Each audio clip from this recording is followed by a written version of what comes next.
오늘은 사도행전 8장 26절에 30절의 말씀으로 빌립과 에디오피아 내시 첫 번째라는 제목으로 하나님의 말씀을 나누고자 합니다.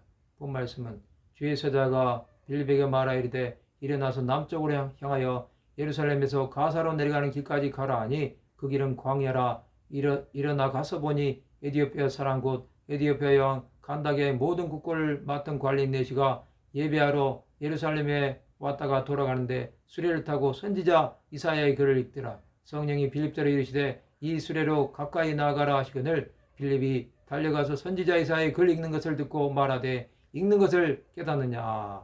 이제 주의 사자가 빌립에게 너는 예루살렘에서 가사로 내려가는 광야길을 따라 남쪽으로 가거라 하고 말했습니다. 그 길은 광야였습니다. 하나님께서 빌립을 광야로 보내셔서 그곳에서 만날 영혼을 붙여주신 것입니다. 그가 가서 보니 에디오피아 사람 곧 에디오피아 여왕 간닥의 모든 국고를 맡은 관리인 네시가 예배하러 예루살렘에 왔다가 돌아가는 길에 만난 것입니다. 이것은 하나님께서 에디오피아 땅 안에 복음을 전하게 하기 위한 계기였습니다. 그는 수레를 타고 선지자 이사야의 글을 읽고 있었습니다. 이때 성령이 빌립에게 이 수레로 가까이 나아가라고 명하셨습니다. 하나님께서는 빌립에게 전도할 문을 열어주신 것입니다. 빌립은 에디오피아 여왕의 네시에게 이사야의 글을 읽는 것을 듣고 말하되 읽는 것을 깨닫느냐고 질문합니다. 그런 그에게 복음을 전하기로 작정한 것입니다. 하나님은 빌립에게 복음을 전할 생각과 마음을 넣어주신 것입니다. 이제 그는 전하기만 하면 되는 것입니다.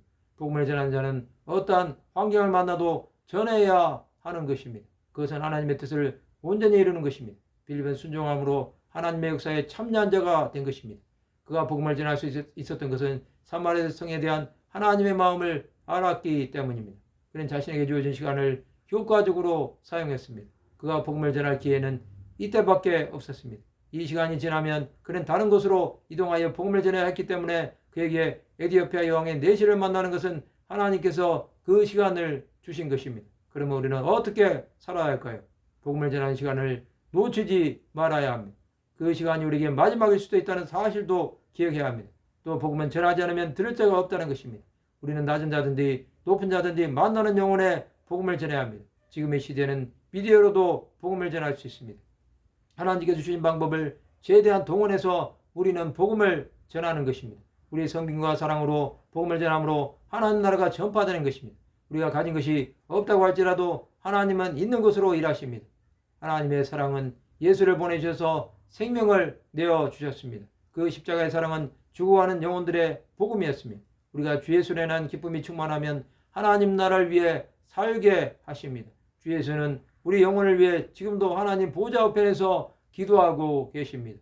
말씀을 마치고자 합니다. 복음을 전하기 위해 끝까지 믿음의 길을 달려가는 것을 계속하는 하나님의 백성들이 되시기를 주님의 이름으로 축원합니다.